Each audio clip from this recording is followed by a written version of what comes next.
فلسطین میں ایک کلاس ٹیچر نے اپنے شاگردوں سے کہا کہ جو بھی ٹیسٹ میں اول آئے گا اس کو نئے جوتے ملیں گے۔ وہ ٹیسٹ دیا گیا اور حیران کن طور پر تمام سٹوڈنٹس نے یکساں نمبر لے لیے۔ کلاس ٹیچر اس بات پر خوش بھی ہوئی اور حیران بھی ہوئی اور اس نے کہا کہ اب ہم قرآن اندازی کریں گے۔ تمام بچوں کو پیپرز دیے گئے اور کہا کہ اپنا اپنا نام لکھیں، جس کا بھی نام قرآن اندازی میں نکلے گا اسی کو نئے جوتے دیے جائیں گے۔ تمام بچوں نے اپنے نام لکھے اور اس باکس میں ڈال دیے۔ ٹیچر نے بھی اس باکس کے اندر موجود ناموں کو خوب شفل کیا تاکہ حقدار کو ہی اس کا انعام ملے۔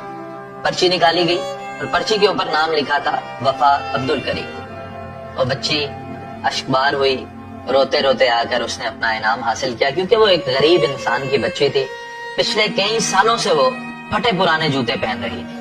اس بچی کو انعام ملنے پہ کلاس کے سبھی بچے بہت خوش تھے، ٹیچر بھی بہت خوش تھی، کیونکہ وہ بہت ڈیزرونگ بچی تھی۔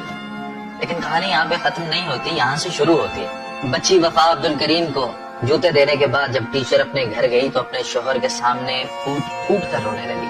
شوہر نے جب وجہ پوچھی تو ٹیچر نے بتایا کہ میں وفا عبد الکریم کے جوتے نکلنے پر نہیں رو رہی، بلکہ میں اپنی کلاس کے بچوں کے جذبہ احساس پہ رو رہی ہوں اور اپنی بے بسی پہ رو رہی ہوں۔ میری کلاس کے سبھی بچوں نے اپنی اپنی پرچی پہ وفا عبد الکریم ہی لکھا ہوا تھا۔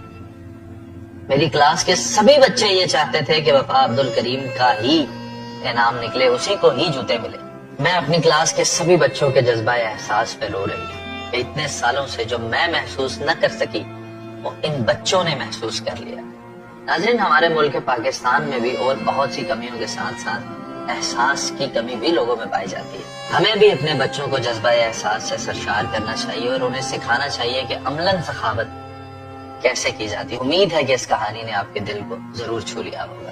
اجازت دیجیے، اللہ حافظ۔ اللہ نے کے بعد پاکستان زندہ باد۔